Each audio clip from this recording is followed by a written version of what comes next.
Hello friends, आपका स्वागत है आपके यूट्यूब चैनल एफएमएस में डीजी में। और मैं प्रदीप बामल आज आपको डीजी सेफ्टी बताऊंगा। यह इंटरव्यू में भी पूछा जाता है अक्सर, डीजी की सेफ्टी क्या होती हैं और ये किन कारणों से होती हैं, आज हम ये जानेंगे। इसके साथ साथ में आप जो सामने क्यूआर कोड देख पा रहे हैं, इसको स्कैन करके आप एक एक्सेल डाउनलोड कर सकते हैं जिसमें ए चेक का पूरा डिटेल है। आप ए चेक का सारी चीज़ें देख सकते हैं, ए चेक कैसे किया जाता है, और आप उसका प्रिंट निकाल कर अपने डेली वर्क में उसको यूज कर सकते हैं, या आप डॉक्यूमेंट के रूप में बना के अलग से रख सकते हैं। ये गूगल ड्राइव के थ्रू डाउनलोड होगा। आप इसको स्कैन करेंगे, आपके गूगल ड्राइव में ये आपका सेव हो जाएगा। आप इसको कहीं भी सेव कर सकते हैं उसके अलावा। चलो इसको स्टार्ट करते हैं। सबसे पहले आ जाता है कि डीजी की क्या सेफ्टी होती है और ये कैसे काम करती हैं। ये 5 तरह की सेफ्टी होती हैं: और over speed, lube oil pressure, high water temperature, low coolant level and air filter safety. सबसे पहले हम बात करेंगे ओवर स्पीड के बारे में। हमारा जो डीजी होता है उसकी जो स्पीड होती है वो 1500 होती है। 1500 आरपीएम। आरपीएम क्या होता है? राउंड पर मिनट। कि हमारा 1 मिनट में जो फ्लाई व्हील होता है वो 1500 बार घूमता है। इसमें जो आरपीएम है 1% कम या ज़्यादा हो सकता है। उससे ज़्यादा होता है तो हमारी जो हाई स्पीड की सेफ्टी होती है वो कंट्रोल पैनल को कमांड दे करके उसको ट्रिप करा देती है। इसमें एक सेंसर लगा रहता है जो एक्चुएटर को कमांड देता है कि स्पीड कितनी है, और एक्चुएटर उसी के हिसाब से अपनी स्पीड को कम और ज़्यादा करता है। कई बार एक्चुएटर में कुछ प्रॉब्लम होने की वजह से यह आरपीएम ज़्यादा हो जाता है, जिसको हम मैनुअली एक्चुएटर के पास जा कर के एक पेच रहता है उसको घुमा करके सेट कर सकते हैं। नई डीजी में ये सब ऑटोमेटिक होता है, तो कुछ डीजी में यह पॉसिबल नहीं है। अगर हमारा आरपीएम का जो सेंसर लगा रहता है वो ख़राब हो जाए, उस स्थिति में भी हमारा आरपीएम कंट्रोल नहीं रहता, कभी कम रहेगा कभी ज़्यादा रहेगा। आरपीएम कम और ज़्यादा होने से हमारी फ्रीक्वेंसी होती है जो 50 हर्ट्ज होती है, उसमें भी परिवर्तन आता है। जो ये आप सामने देख पा रहे हैं, यह एक फ्लाई व्हील है। ये एक फ्लाई व्हील है। ये एक बार में 1 मिनट में 1500 बार घूमता है, और ये हमारा सेंसर है जो सेंस करता है, जो सेंस करके हमारे एक्चुएटर को बताता है। एक्चुएटर हमारे कंट्रोल पैनल को बताता है कि क्या स्पीड चल रही है। इसके बाद में जैसे भी मैं आपको बता रहा था कि जो हमारा इसमें सोनोलाइड वॉल लगा रहता है स्पीड को कंट्रोल करने के लिए। हमारा पीटी पंप है जो हमारे ऑयल को सर्कुलेट करता है। ये हमारी फ्यूल लाइन है। ये जो आप देख रहे हैं फ्यूल की रिटर्निंग लाइन है। हमारे जनरेटर को जितने फ्यूल की ज़रूरत होती है वो उतने फ्यूल को बर्न कर देता है और बाकी फ्यूल को वापस कर देता है हमारे डे टैंक के अंदर। दूसरी सेफ्टी आती है हमारी ल्यूब ऑयल प्रेशर। हमारा जो ल्यूब ऑयल प्रेशर है वो 2.5 kg से 7 kg के बीच में रहना चाहिए।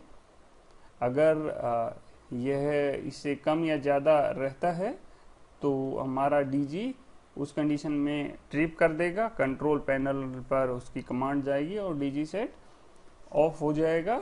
ल्यूब ऑयल लीक होने की स्थिति में ऐसा होता है कि हमारा जो प्रेशर है वो कम हो जाता है, तो हमें अपना ल्यूब ऑयल भी समय समय पर चेक करते रहना चाहिए।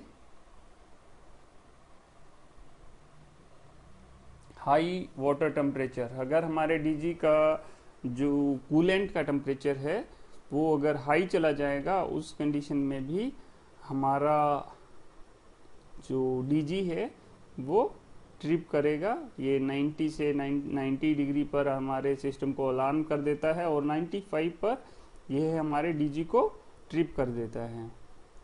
तो इसके लिए भी मैंने एक वीडियो बनाई हुई है कि आपका वाटर टेम्परेचर ज़्यादा जाता है तो उसको कैसे कंट्रोल करना है।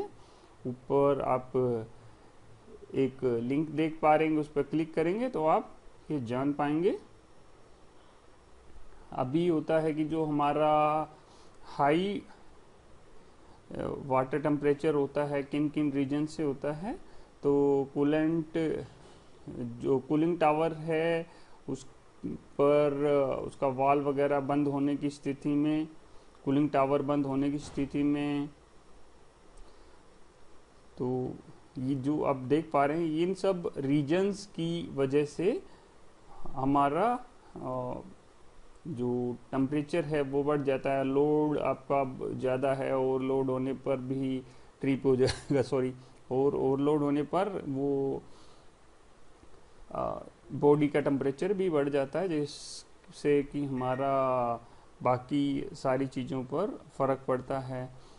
एयर कूल्ड रेडिएटर में जो फिन्स होती हैं वो ब्लॉक हो जाती हैं, जिसकी वजह से ऐसा हो सकता है।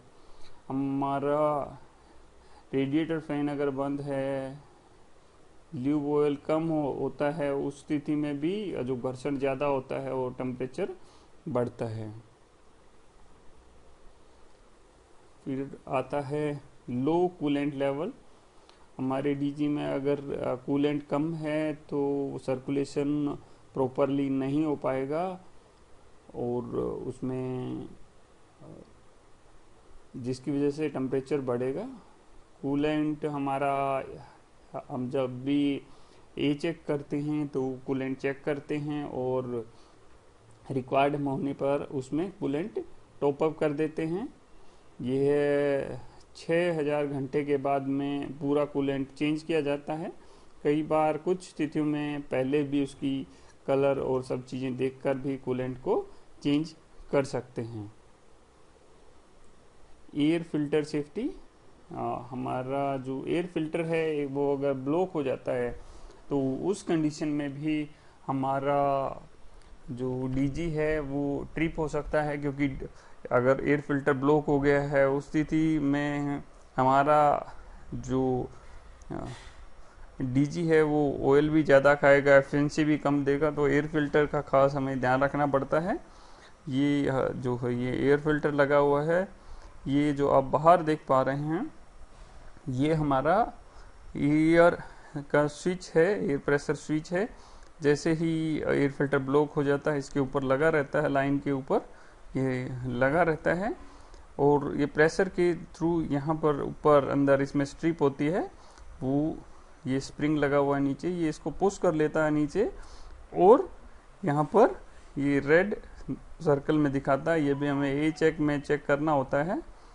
इसके साथ साथ में जब हमारा एयर फिल्टर ब्लॉक होता है तो हमें उसको बहुत ज़ोर ज़ोर से ज़मीन में नहीं मारना चाहिए।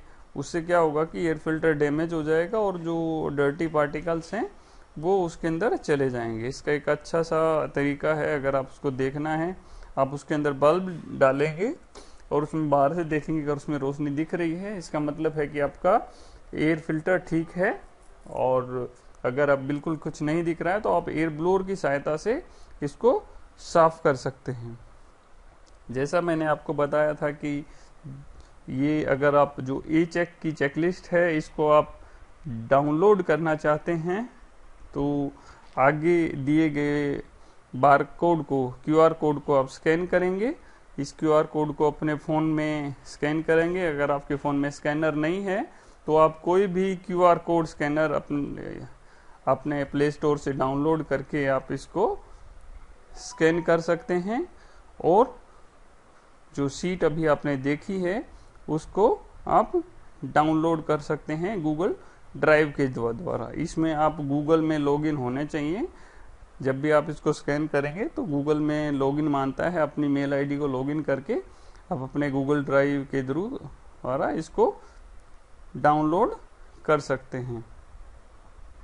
आई होप आपको ये वीडियो पसंद आया होगा। अगर आपको ये अच्छा लगे तो चैनल को सब्सक्राइब कीजिए, वीडियो को लाइक कीजिए और बेल आइकॉन को जो दबाना मत भूलिएगा, क्योंकि नई वीडियो का नोटिफिकेशन आपको उसी के द्वारा मिलेगा। मैं अपनी नेक्स्ट सभी वीडियोस में अगर कुछ जिस भी इक्विपमेंट से रिलेटेड रहेगा उसकी चेकलिस्ट आपको प्रोवाइड कराता रहूँगा। Thank you friends, thank you for watching.